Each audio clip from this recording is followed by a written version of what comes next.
So I have to be that guy, right? So that's how I think, because I'm like, well, I care about you. So of course I want to be the best that I can for you, because otherwise I'm depriving you, because you could have had a different opportunity with someone else who could have been better. Holding yourself accountable and wanting to better yourself. It takes a lot of things along those lines, but they're not necessarily, it's not bad work. It's not work that you're like, ugh, I don't want to do this, because it gives you the most beautiful thing. That he might not even be aware of, that she stopped telling him about because she didn't feel safe to do it anymore. So she just stuffed it down. Right. That he's like, why does she blow up at me? Why does she, even when I try to do something nice? Now it's because there's a lot of layers of plaque that have to be, so it's not an easy job at that point. But if I really love you, then I think in my mind, I'm like, this is the only husband she'll ever get. Like, if I really care about you, do I want to make this experience the best possible one for you? Because you're not going to get another one. You don't get another guy. So I have to be that guy, right? So that's how I think, because I'm like, well, I care about you. So of course I want to be the best that I can for you, because otherwise I'm depriving you, because you could have had a different opportunity with someone else who could have been better. So why can't I be the better? I don't put that pressure on you. No, you don't put the pressure on me, but I put it on myself. And I think we all have to do that in a relationship if you really care about the other person, because you are depriving them of an opportunity. If you're choosing to just, I'm fine how I am, then why did you marry this person and deprive them of an opportunity to find someone? Right, you should have just been alone. If you're fine with who you are, be alone. Like, that's the sort of people that need to be by themselves, because you're like, well, I'm fine. I don't need to change. That's the perfect type of person to be totally alone, because you don't have to keep anybody else in mind. You don't have to do anything. You can do whatever you want, because it's just you, and you're not taking it out on anybody. But I'm saying that I don't pressure you to be that way. No. Because I love you already for who you are. If you never changed, if you never did anything different, I would still love you. And that's why you're also probably inspired to think that way, right? Like, you want to give me more because I already love you for who you are.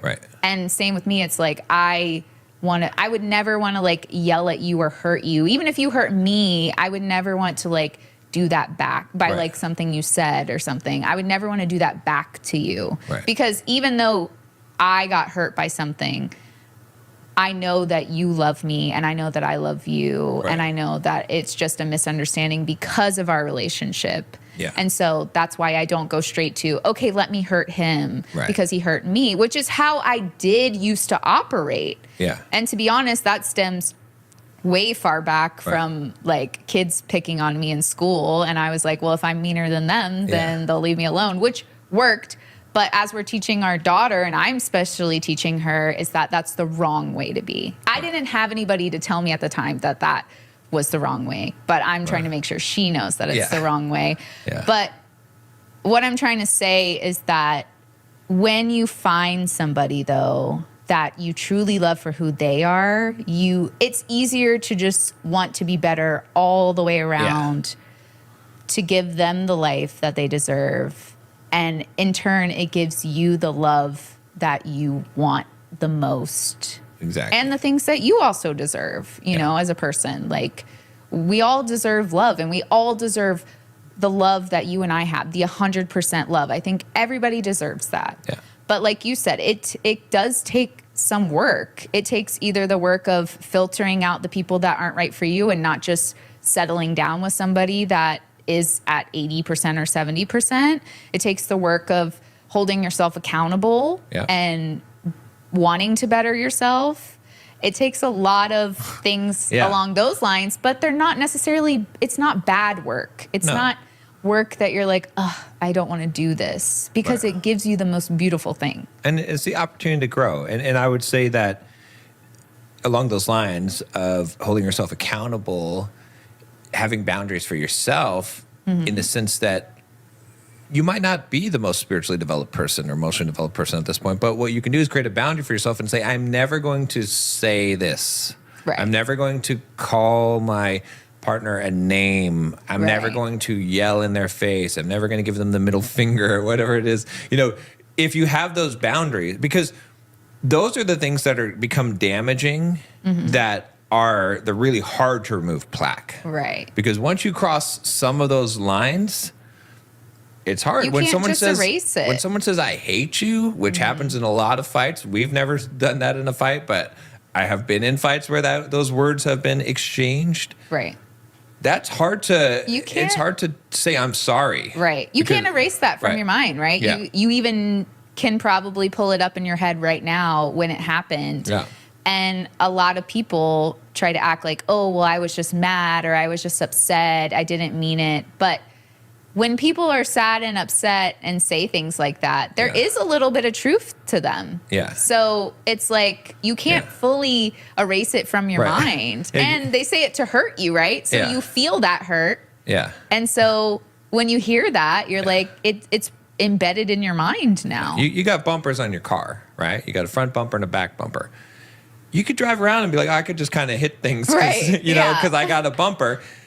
But it's not going to be so easy to get that damage out of there. You know what I mean? Yeah, the car will be protected. Sure, that it's fine. But at the same time, that damage is still going to be. You can replace the bumpers. You can buff them out. It's a lot more work.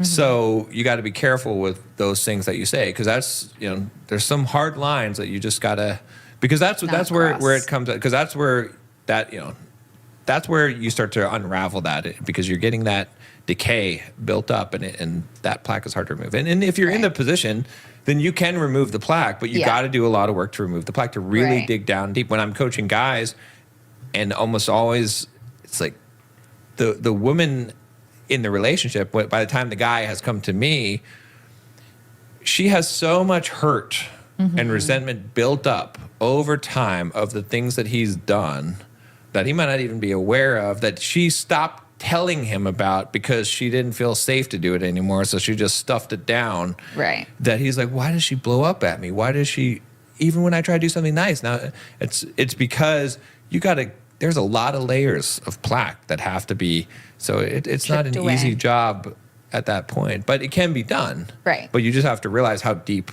that it may go. And the same thing, again, that men may have, feeling disrespected for such a long time. And I saw this one thing, I think it was on TikTok. It was pretty good. The guy was talking to other guys, I think he was addressing it to women. He was like, look, I can't remember exactly how he said it, but essentially he was saying, we have emotions too. And he said that, when a man comes to you and he shares with you, and then you react negatively, he's never going to do it again. You're never going to hear from him again. He's never going to say anything again. And you trained him to do it. And I was like, that's pretty accurate, and that builds up over time. And that's where this and then decay happens. And usually too, it's like the woman doesn't feel loved, so she doesn't want to listen to the man's emotions because she feels like he doesn't care about her emotions. Right. And then, like you said, he never talks to her again about it, and then his resentment's building up, and then her resentment's building up, and then it's just a total mess. Yeah.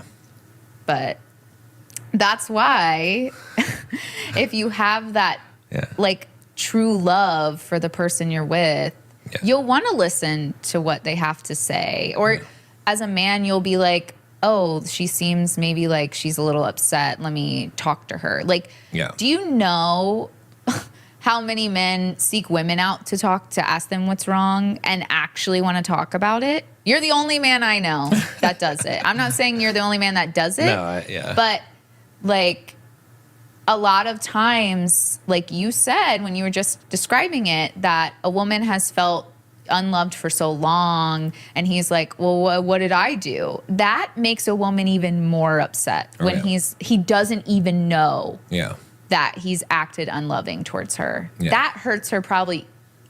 That's like the cherry on top of the hurt sundae, And a way that he could show her that he cares about her is to ask her what's wrong. And granted, I'm not saying that a man needs to read a woman's mind and be like, oh, like, let me just ask her all the time why she's upset. But normally you can tell when a woman's kind of like in a mood, right, and she should come to you and have a conversation. But if it's built up, like we're talking about, she's probably not going to. Just like a man's not going to come back and talk about his emotions after he's been rejected or had a negative experience.